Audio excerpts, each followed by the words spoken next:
Bon, nous allons prier. Nous allons prier pour la parole de Dieu. Amen. Je vais demander au docteur Samanké de prier pour la parole de Dieu.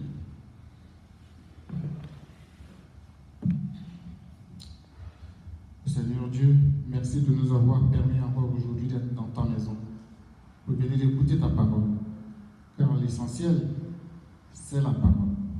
Ce ne sont pas les hommes, ce ne sont pas les femmes, mais c'est la parole de Dieu. Et c'est pourquoi, quand tu prêchais sur le mont, à la femme qui a pensé que c'est Marie qu'il fallait vénérer, celle qui t'a porté dans le sein, et qui a dit ceci: bénis soient les mamelles qui t'ont allaité. Tu lui as dit: bénis plutôt ceux qui écoutent la parole de Dieu et la mettent en pratique. Et de même, quand Marthe exigeait que tu fasses venir sa sœur Marie pour l'aider à faire la cuisine, pour te donner à manger, tu lui as dit: Marthe, tu t'inquiètes pour beaucoup de choses. Une seule chose est nécessaire. Marie a choisi la bonne part et elle ne lui sera pas ôtée. Car l'essentiel, effectivement, Seigneur, c'est d'écouter la parole de Dieu et surtout de la mettre en pratique. Père, c'est pourquoi nous prions cet après-midi, afin que tu effaces la personne de ton serviteur et que tu t'incarnes toi-même en lui et que tu parles au travers de sa bouche pour t'adresser à cette assemblée. Père, oins-le, bénis-le et inspire-le, Seigneur. Mets en lui, Seigneur, toutes les paroles qui sortent de ton cœur. Et à nous autres auditoires, touche notre intelligence, Seigneur. Ouvre notre intelligence comme tu as ouvert l'intelligence à Daniel, afin que la parole s'adresse à nous, qu'elle touche nos cœurs et qu'elle change nos vies. Merci, Seigneur. C'est au nom puissant de Jésus de Nazareth que j'ai prié. Amen. Amen. Voilà. Nous allons lire un verset, Luc chapitre 19, le verset 8, le verset 10. Luc chapitre 19, le verset 8, le verset 10. Qu'est-ce que la parole de Dieu nous dit? Mais Zachée, se tenant devant le Seigneur, lui dit: voici, Seigneur, je donne aux pauvres la moitié de mes biens, et si j'ai fait tort de quelque chose à quelqu'un, je lui rends le quadruple.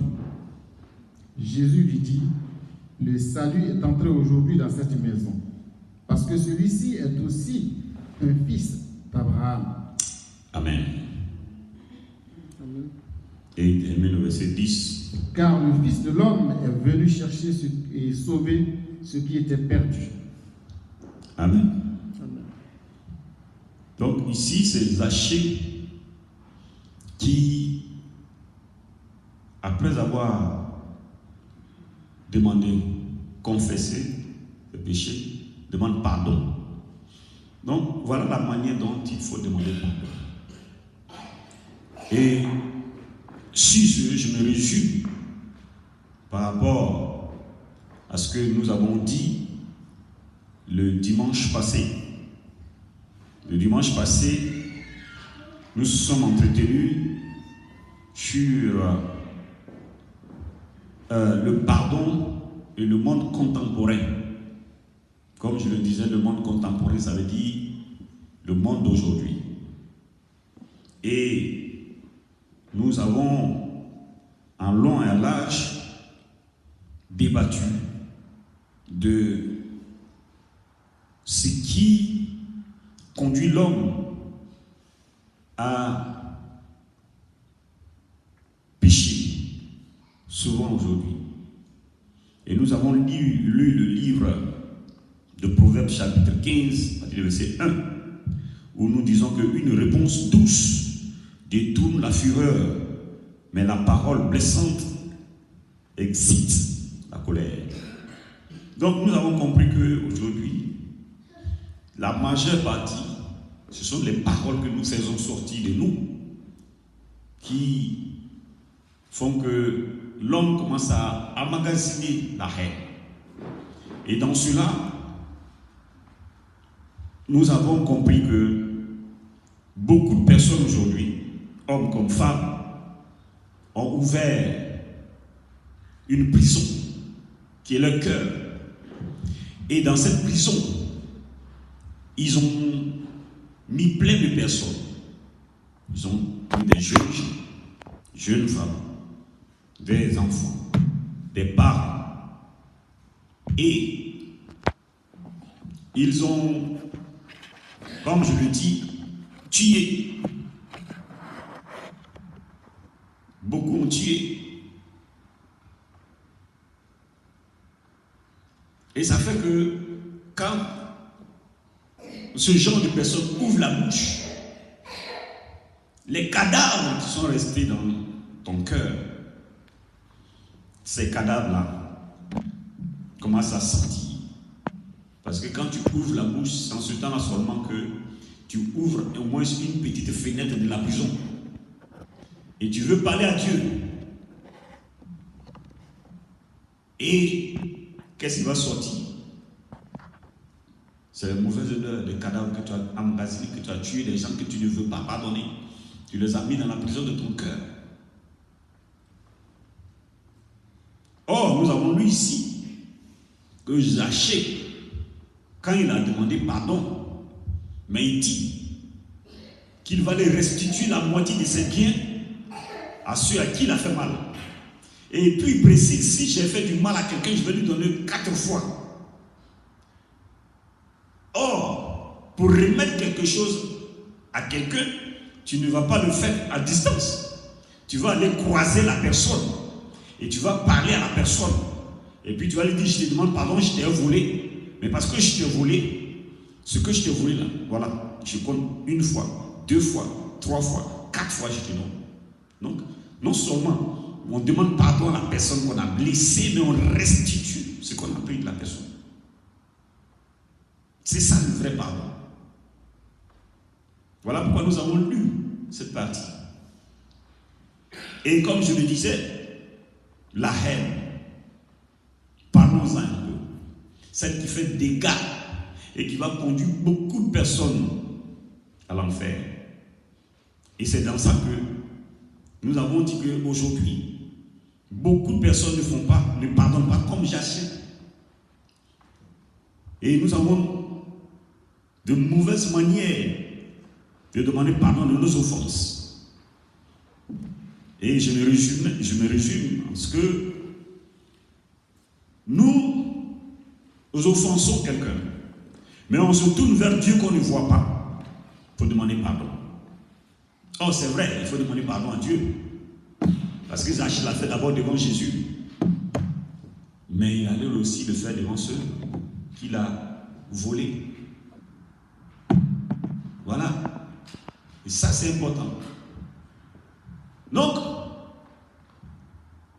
quand tu offenses quelqu'un, quand tu blesses quelqu'un, quand tu blesses ton frère, quand tu blesses ton mari, quand tu blesses tes amis, quand tu blesses ta femme, quand tu blesses tes collaborateurs, quand tu blesses tes parents, quand tu blesses ta mère, ne te tourne pas seulement vers Dieu pour demander pardon.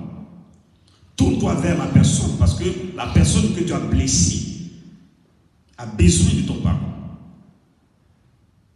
Donc il faut demander pardon à la personne que tu as blessée. Tu voles l'argent d'autrui. Tu dis, Seigneur, pardonne-moi.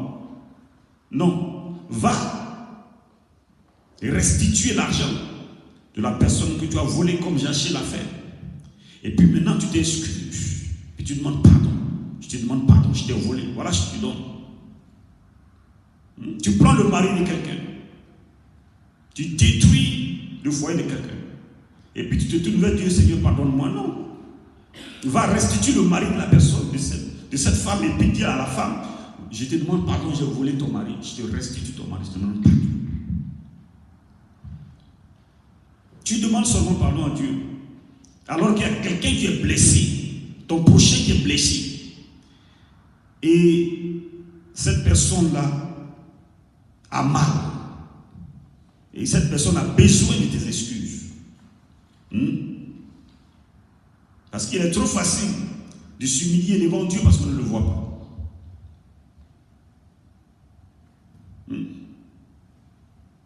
Que devant quel homme qu'on a blessé.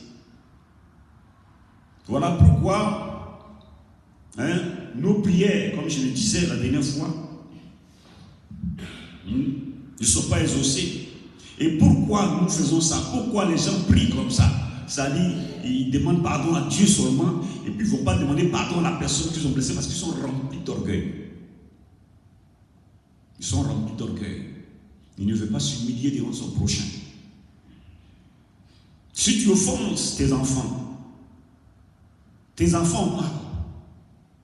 Va faire ça, tes enfants parlent. Je me demande pardon. Quand tu offenses ta mère, ton père, c'est ton père qui a mal, c'est pas Dieu seul. Va croiser ton père, demande-lui pardon. Quand tu as offensé ton pasteur, avant de quitter l'église, tu allais établir une autre œuvre. Va voir ce pasteur, demande-lui pardon. Demande-lui pardon. Dis, pasteur, pardon. Je t'ai blessé. Pardon. Donc, comme je le disais la dernière fois, beaucoup d'églises sont remplies de femmes, de frères, de sœurs, de frères qui ne pardonnent pas. Donc, quand vous avez une église qui est remplie de gens qui ne pardonnent pas, ces gens-là, ils trimballent dans ces églises-là ce qu'on appelle la malédiction. Et ça fait que ça bloque l'œuvre de Dieu. Donc aujourd'hui, il y a beaucoup d'églises qui n'avancent pas parce que il y a des frères et des sœurs qui ne pardonnent pas, qui sont remplis là-bas et qui conduisent, ils trimballent les malédictions d'église en église. Il est parti ici, tel m'a offensé, j'ai quitté. Oh, il va de l'autre côté. Mais au fur et à mesure,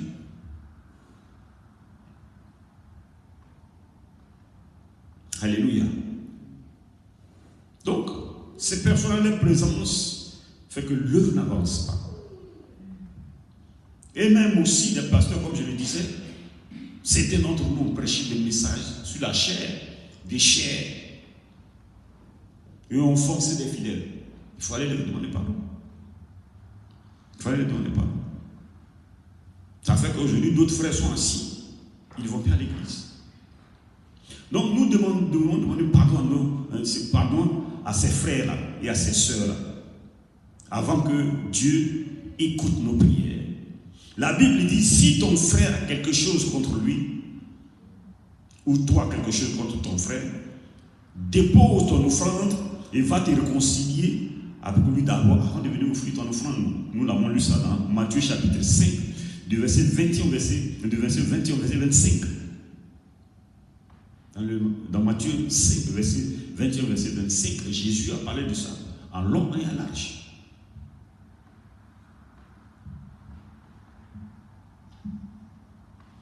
Et je le disais aussi, il y a aussi ceux-là qui ont une haine comme ça.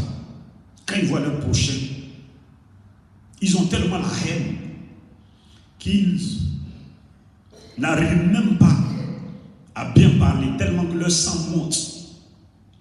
Et quand ils voient la personne, ils sont déstabilisés. Ils ne peuvent même pas bien parler. Leur cœur commence à battre. Ils ne supportent plus la personne. Et quand c'est comme ça, ça te remplit de beaucoup de maladies. Et je le disais pour d'autres, je les pardonne, mais je garde la distance. Dieu, quand il nous pardonne, il nous fait rapprocher. Alléluia.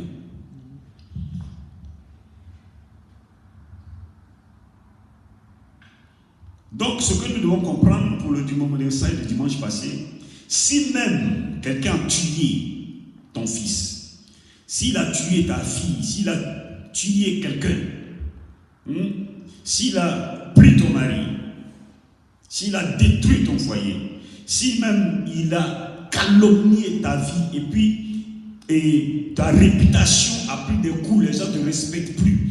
Les gens, à cause de ces calomnies-là, ta réputation bafouée, tu dois toujours pardonner. Quand même, quelqu'un a tué quelqu'un de ta famille, ou a pris ton mari, ou a pris ta femme, quand tu le vois, tu dois pardonner.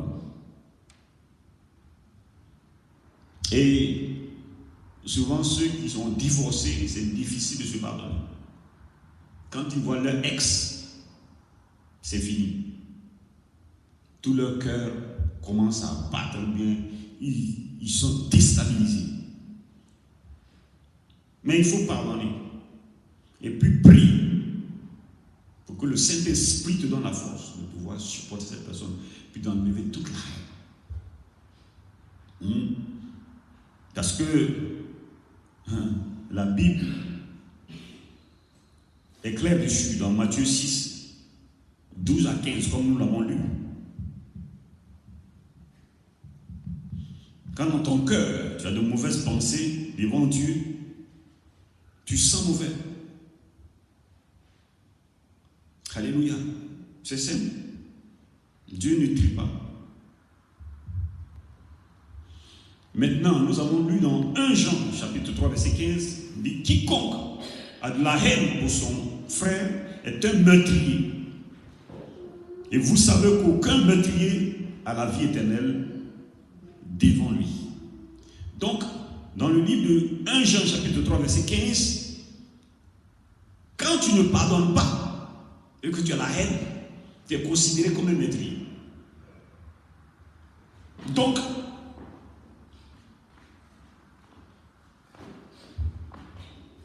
personne, on peut dire ici, n'est, nous voulons que les autres soient souvent parfaits. Souvent, quand on regarde quelqu'un, qu'est-ce qu'on fait? On veut que la personne soit parfaite d'abord et que ce soit lui qui reconnaisse sa faute d'abord, avant que je lui pardonne. Non.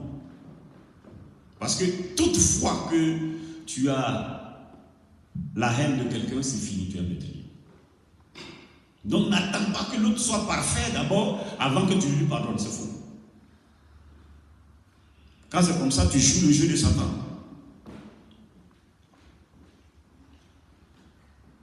Est-ce que vous voyez?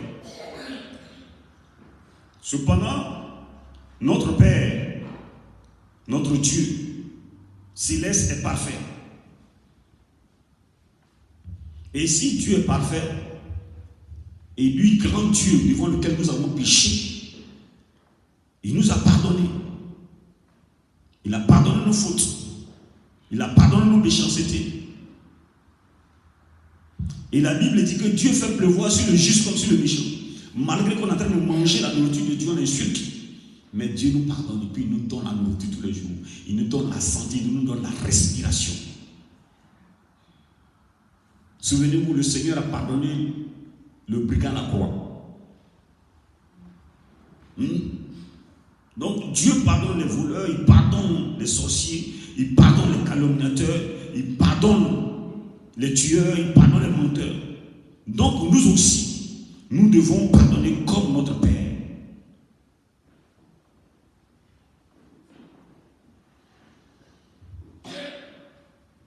Alléluia. Donc voilà un peu ce que nous avons débattu le dimanche passé. Juste résumé en quelques minutes. Voilà ce que nous avons débattu sur le pardon le dimanche passé. Donc c'est important.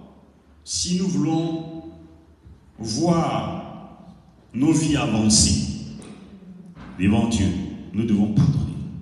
Alléluia. Maintenant, aujourd'hui, nous allons parler un peu des églises.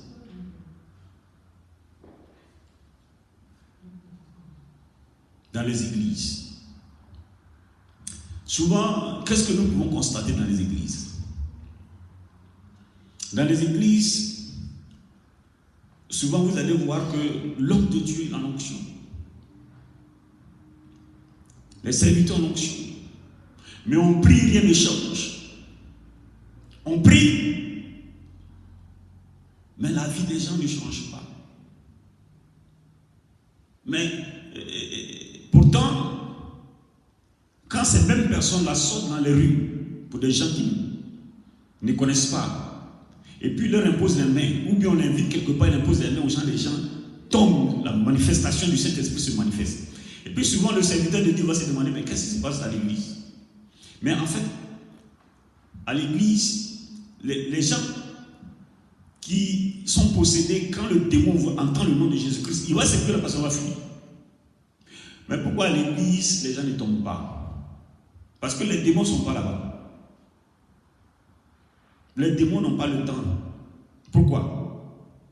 Parce qu'il sait que les gens qui sont à l'église là, il les possède, ils sont déjà acquis à sa cause. Donc il va aller chercher quoi encore à l'église?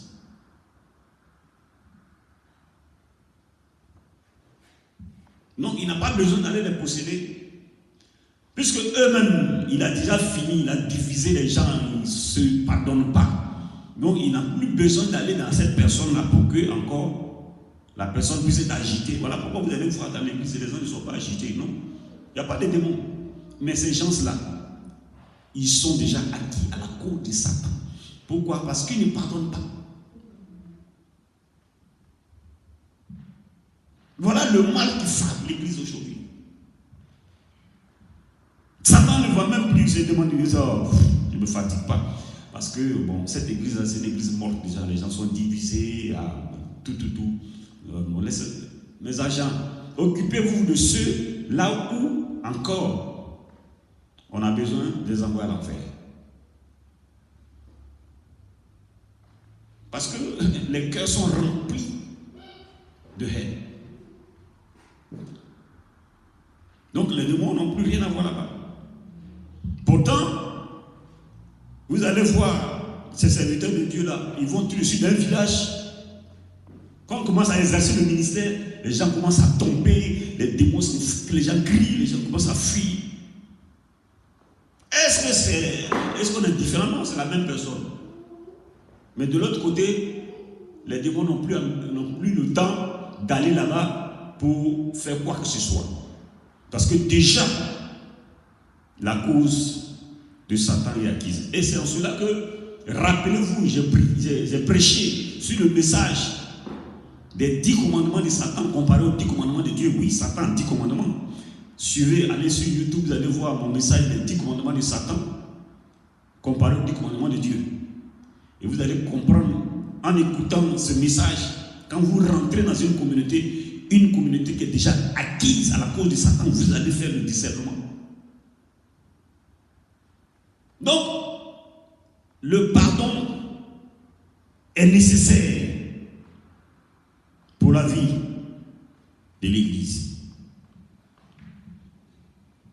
Alors, si vous voyez que l'ennemi n'agit pas trop maintenant dans les églises, c'est parce que le but de l'ennemi, c'est d'aller avec l'humanité à l'enfer. Donc, si c'est que les églises sont à grande majorité remplies des personnes qui iront à l'enfer parce qu'ils ne pardonnent pas, il n'a plus le besoin d'envoyer ses agents dans les églises pour posséder les gens. Car la Bible dit, dans le livre de Galates chapitre 5, chapitre 5, verset 19 à 21, qu'est-ce que la Bible dit? On va lire ça un peu. Galates chapitre 5, verset 19 à 21. Est-ce qu'on peut lire cela?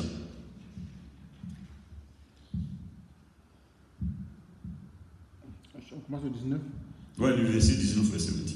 Or, les œuvres de la chair sont manifestes. Or, les œuvres de la chair sont manifestes. Ce sont l'impudicité. Ce sont l'impudicité. L'impureté. L'impureté. La dissolution. La dissolution.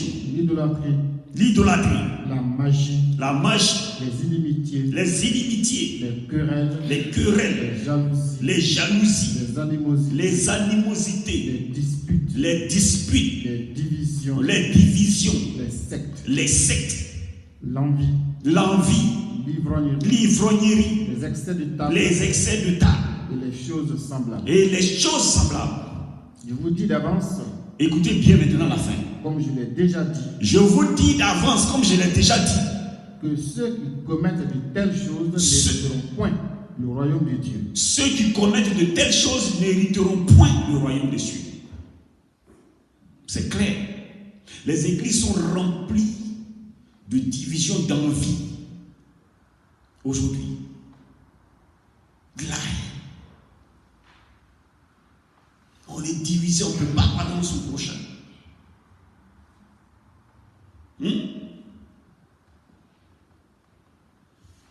Oh, la Bible est claire. Ce ne sont pas ceux-là qui me disent Seigneur, Seigneur, qui vont rentrer dans mon royaume. Et Jésus est clair. Et l'apôtre Paul vient de nous rappeler cela. Que ceux-là qui pratiquent de telles choses n'hériteront point le royaume de Dieu. Donc, mon frère, ma soeur, toi qui m'écoutes aujourd'hui, toi qui me regardes, si tu te vois dans ces choses-là, pardonne. Pardonne. Et il faut pardonner. Tout à l'heure, on va voir qu'est-ce qu'il faut faire. Et il faut pardonner. Ce n'est pas ceux-là qui disent Seigneur, Seigneur qui vont entrer dans le royaume de Dieu. Parce que la Bible dit, certains diront, oh Seigneur, nous qui avons chassé les démons en ton nom, nous avons prêché en ton nom, c'est ainsi de suite. Le Seigneur vous dira, arrière de vous, ouvrez de l'iniquité, je ne vous ai jamais connu. Parce que si tu ne pardonnes pas, sache que tu es déjà qualifié pour l'enfer.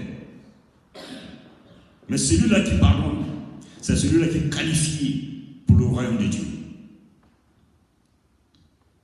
Alléluia. Donc voilà.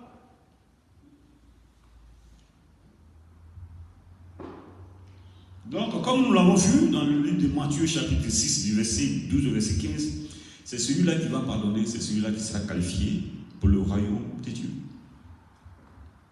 Et non pas là celui-là qui va confesser la parole de Dieu en l'air et puis qu'il y aura encore des choses dans le cœur. Et il y aura encore des prisonniers dans son cœur et il va tuer. Non. Je vais doucement aujourd'hui pour que chacun de nous saisisse là où nous partons. Alléluia. Donc voilà, aujourd'hui,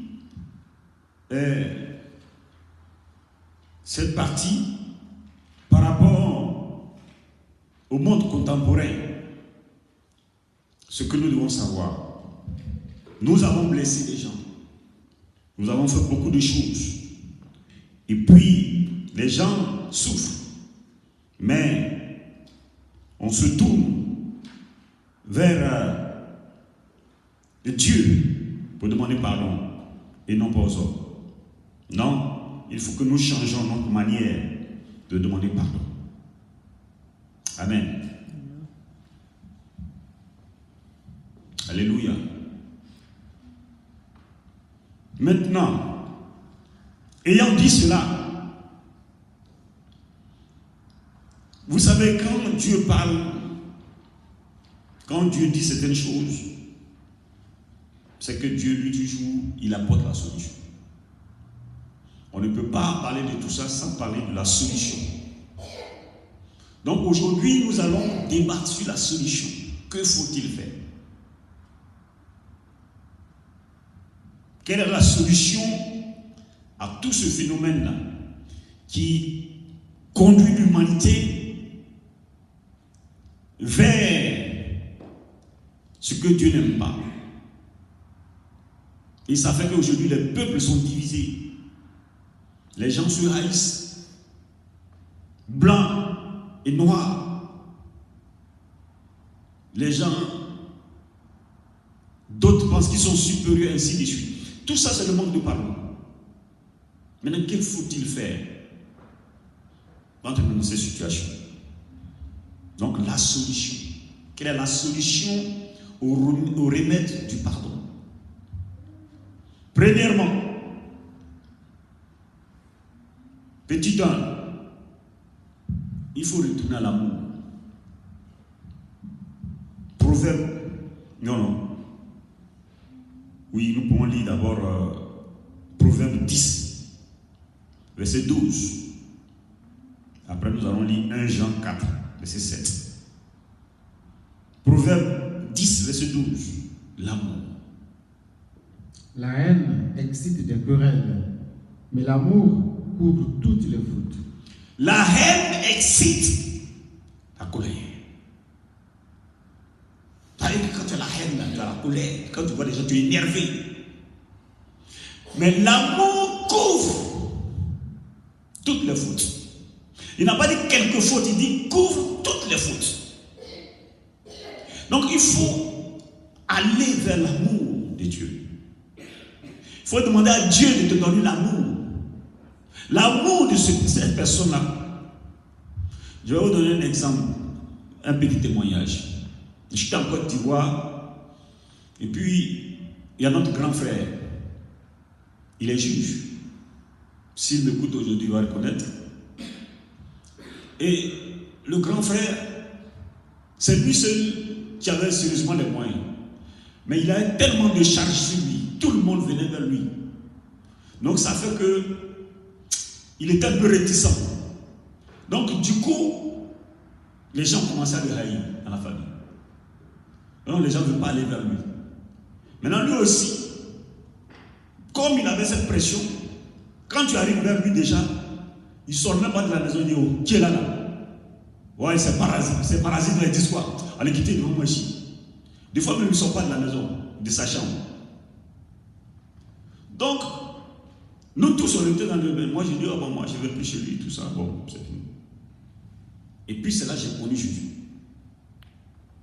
Et j'étais à Abidjan, chez un de mes cousins.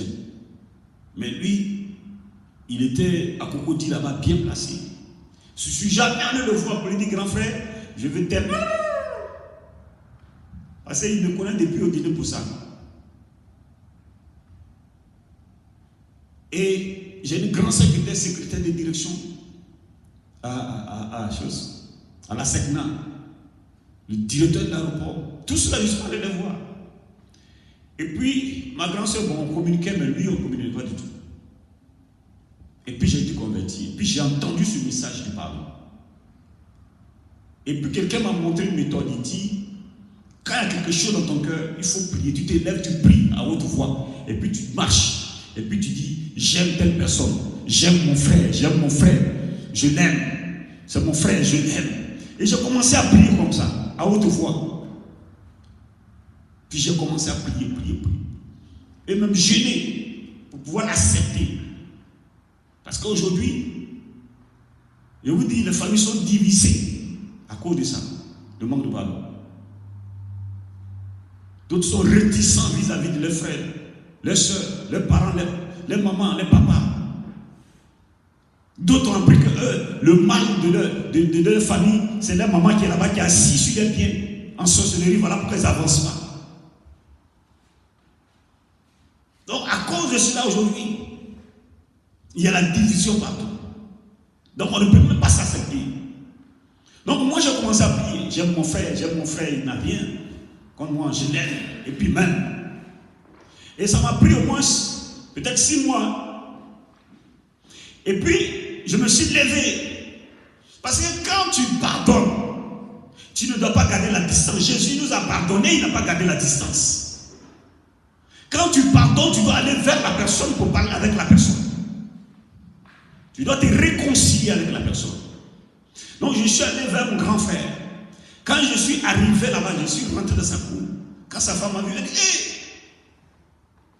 frère là-haut, frère, il dit, assieds-toi. Oh, habituellement, quand on arrive là-bas, on n'était pas reçu d'une manière joyeuse. Mais quand moi je suis arrivé en même temps, oh, c'était la joie en même temps. Sa femme m'a reçu avec joie. Je me suis assis. Elle est partie voir son mari qui était dans la chambre. Puis dit, ah, il y a ton petit frère qui est là. À mon grand surpris, il a sauté. Hé, attends, mais toi, tu es venu ici aujourd'hui, mais ça, il va pleuvoir. Mais ça va. Moi, j'étais dépassé, je me demandais, hey, c'est de qui passe, une autre personne moins bien. Tellement j'étais surpris. Et puis on a commencé, on a causé, on a ri. Viens à table, mange, tout. Il m'a bien reçu. J'étais dépassé.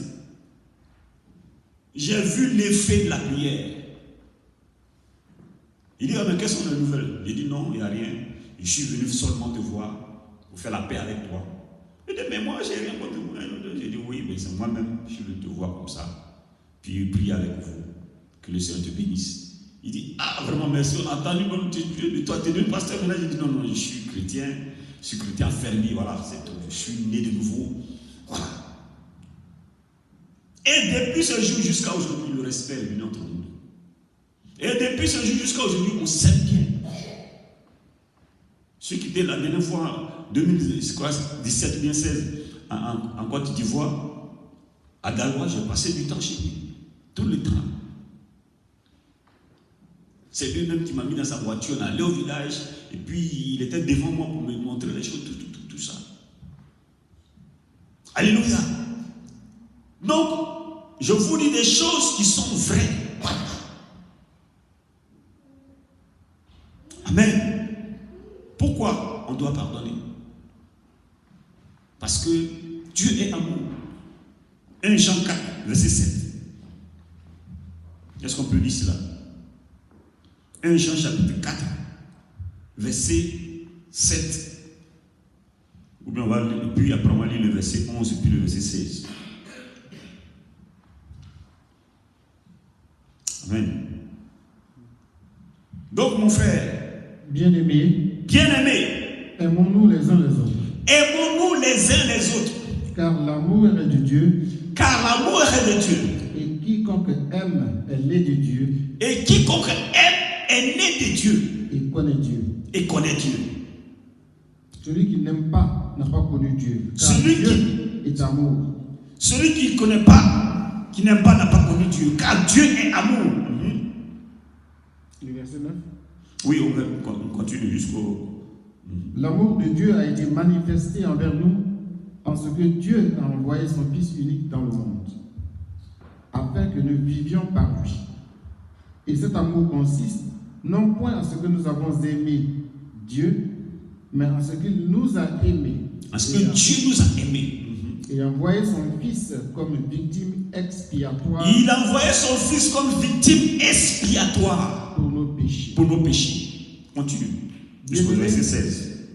Si Dieu nous a ainsi aimés. Si Dieu nous a ainsi aimés. Nous devons aussi nous aimer les uns les autres. Nous devons aussi nous aimer les uns les autres. Personne n'a jamais vu Dieu. Personne n'a jamais vu Dieu. Si nous nous aimons les uns les autres. Si nous aimons les uns les autres. Dieu demeure en nous. Dieu demeure en nous. Et son amour est parfait en nous. Et son amour est parfait en nous. Nous connaissons que nous demeurons en lui. Et nous connaissons que nous demeurons aussi en Dieu. Et qu'il demeure en nous. Et lui demeure en nous. En ce qu'il nous a donné de son esprit. En ce qu'il nous a donné de son esprit. Lui, Dieu, il a pris son esprit, nous l'a donné. Et nous avons vu et attestons que le Père a envoyé le Fils comme sauveur du monde. Alléluia. Alléluia. Donc voilà. Voilà pourquoi la solution du pardon, c'est l'amour. Parce que Dieu est amour. Jésus est amour. Alléluia. Donc ici, l'apôtre Jean a bien détaillé. C'est quand tu pardonnes et puis tu aimes. C'est là qu'on reconnaît que tu es enfant de Dieu. Alléluia. Parce que lorsque l'amour est fini, on voit les fautes de son prochain ou on voit les poches de sa partenaire. Alléluia. Vous allez voir dans un couple,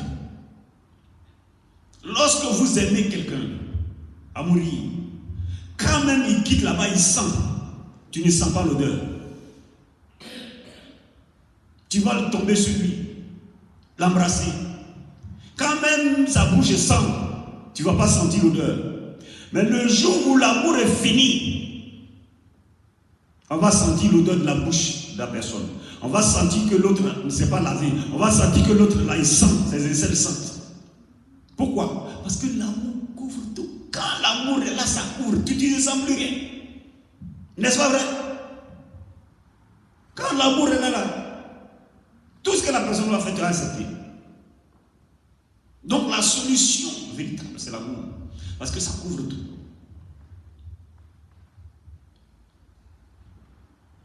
Nous devons revenir à l'amour. Proverbe 17, verset 9. Proverbe 17, verset 9.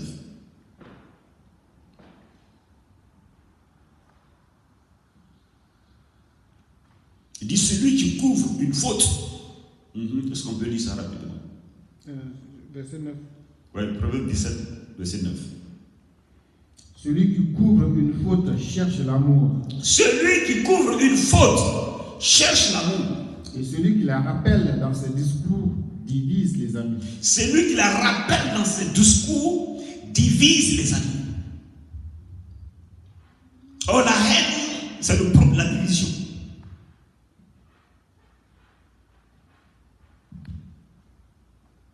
Mais celui-là qui a l'amour, quelle que soit la faute. Quelqu'un disait que quand même vous avez sans raison ou preuve de pouvoir divorcer ou de pouvoir vous séparer de votre partenaire, mais quand l'amour est là, vous allez trouver une seule raison pour pouvoir pardonner. Et la seule raison, c'est que tu vas te rappeler quand tu l'avais aimé au début, quand tu l'as croisé. Tu dis, t'es pas comme ça. Il a changé. Mais je sais que je vais le ramener à ça. Cette femme, je ne l'ai pas connue comme ça. Je vais tout faire pour la ramener. Je vais la pardonner. Alléluia. Quand même, il y a 100 fautes pour se séparer. Mais on trouve une seule raison pour pouvoir rester toujours avec la personne par amour. Et on lui pardonne. Quand même, il y a 100 fautes pour se séparer de cet ami ou de se séparer de cette personne qui vous a détruit. Mais par amour, il y a toujours une seule raison qui va vous ramener à la personne.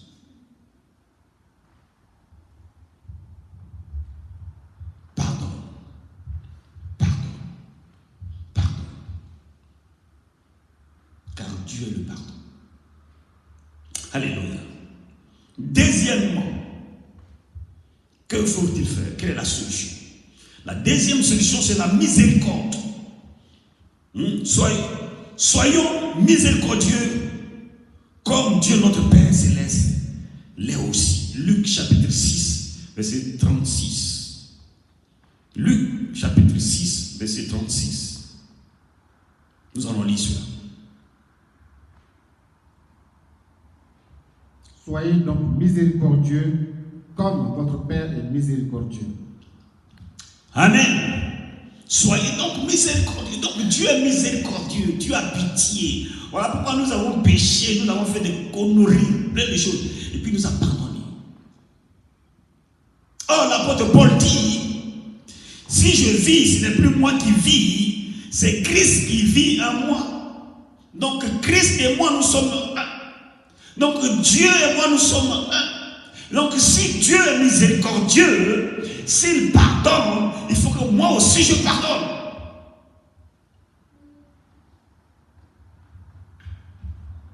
Donc il faut que nous ayons pitié.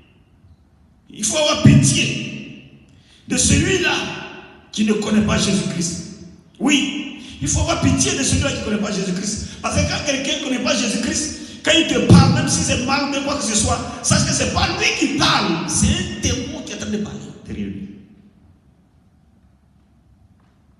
Mais toi, vois la personne qui est en face de toi, puis aie pitié de lui.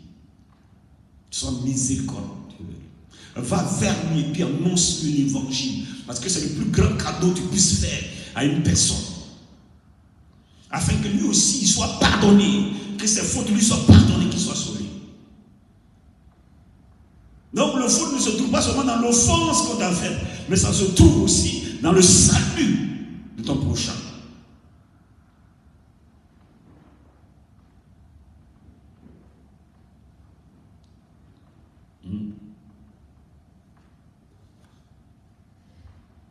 Alléluia.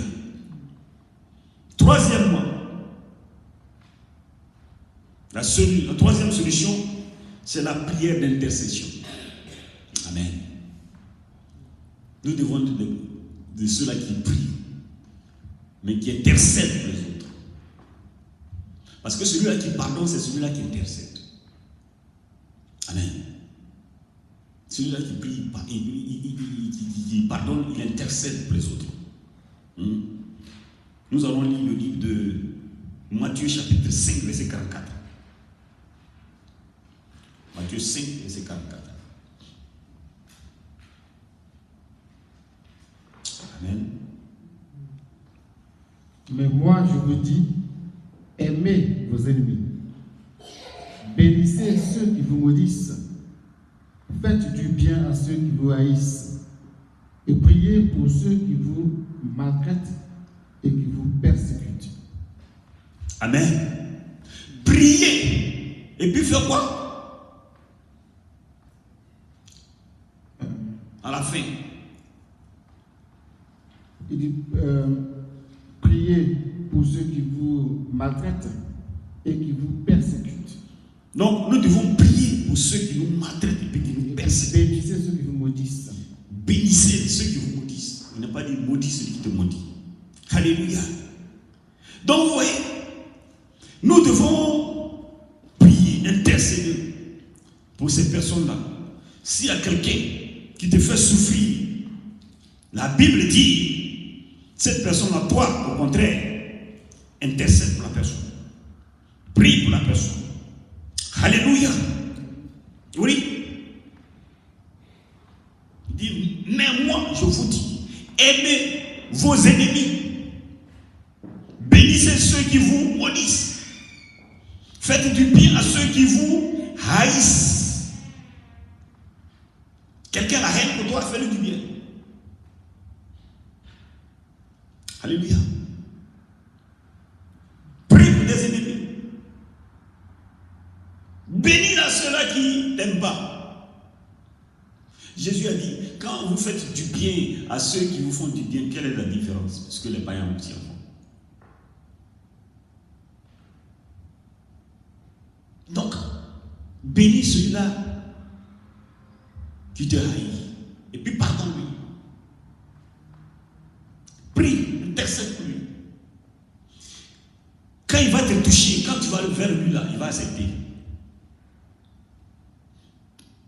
Avant d'aller vers le croisé là, il faut prier pour lui. Et puis tu vas, puis tu le parles, tu vas voir qu'il va accepter. Parce qu'il y a d'autres là, tu vas vers lui et puis il dit, ah non, moi je ne suis pas, c'est fini, c'est fini. Mais intercède d'abord. Prie. Pardonne-lui. Donc voilà la solution du pardon. L'amour, la miséricorde et la prière. Parce que Dieu est amour. Il faut aimer. Parce que la Bible est claire dans le livre de Proverbes 10-12. L'amour couvre. Vous voyez une poule, elle est là, elle va couvrir ses enfants avec ses ailes. Non, c'est ça. Donc quand tu as offensé, l'amour va couvrir tout ça, puis tu vas pardonner. Parce que tu as l'amour, tu auras la force de pardonner.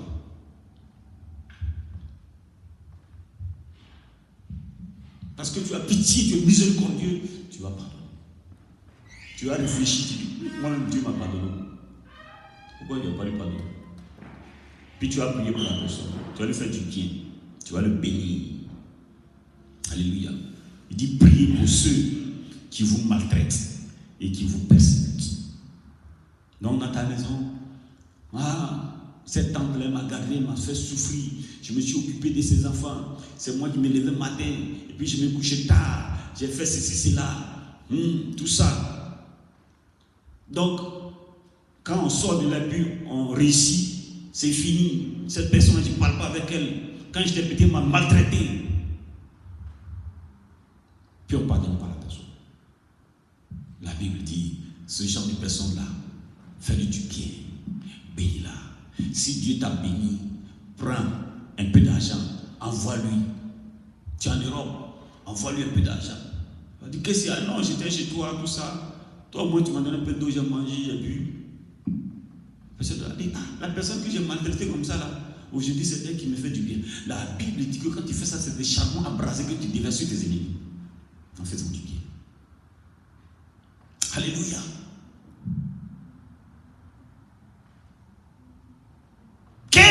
racine de ta vie aujourd'hui qui a fait qu'aujourd'hui tu es arrivé à ce niveau?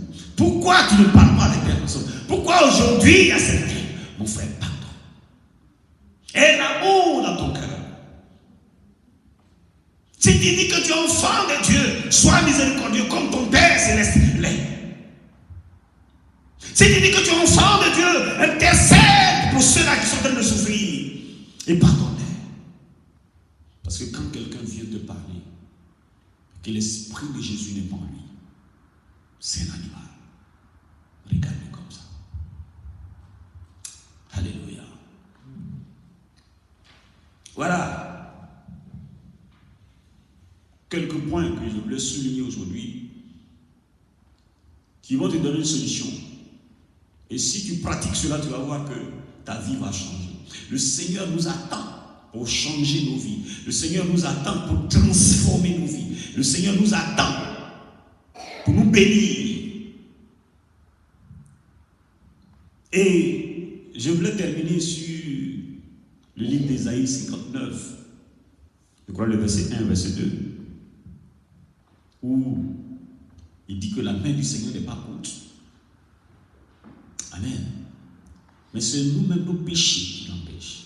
Notre manque de pardon qui l'empêche de nous bénir. Donc, si nous ne sommes pas bénis, ce n'est pas la faute du sorcier qui est aussi au village. La sorcière, le sorcier, ton père, qu'on dit qu'il est transformé en sorcier. Maintenant, il y a des pasteurs qui sont devenus des charlatans. Au lieu de prier pour que les gens, au lieu d'enseigner les gens, pour que les gens aient la force, une conviction et une vie chrétienne forte, sûre. Ils vont mettre les gens en bagarre, en division, tout ça, pour que les gens ne pardonnent pas les pères, à leur maman, au Seigneur. Mais est-ce que la Bible dit, si je vis, ce n'est plus moi qui vis, c'est Christ qui vit en moi. Et puis, Jésus vit en moi. Et puis, ma mère ou mon père, qu'on dit qu'il est sorcière, elle peut encore s'asseoir sur moi, mon avenir. Quelque chose cloche. Et tu crois à ces choses-là. Et pour cela, aujourd'hui, tu as la haine de ton père, tu as la haine de tes parents, tu as la... Non, quelque chose cloche. Et j'ai dit à ces soi-disant pasteurs, méfiez-vous parce que le jugement de Dieu viendra. Parce que si Jésus est en moi, la Bible dit que celui qui est en moi est plus fort que celui qui est dans ce monde, le Saint-Esprit. Alors, toi qui es assis sur le balai, tu vas me brûler. Tu vas brûler. Parce que si le Fils vous a franchi, vous êtes réellement libre. Voilà la vérité. Donc un petit sorcier, ou bien quel que soit le plus grand occultiste du monde, ne peut même pas toucher un enfant de Dieu. Parce que la Bible dit que nous sommes comme une boule de lumière avec notre avenir. Mais je vais te dire, quand on fait ça, c'est pour mettre la haine dans ton cœur, pour que tu ouvres une porte, pour que Dieu ne te bénisse pas. Mais ce soir, je vais te dire,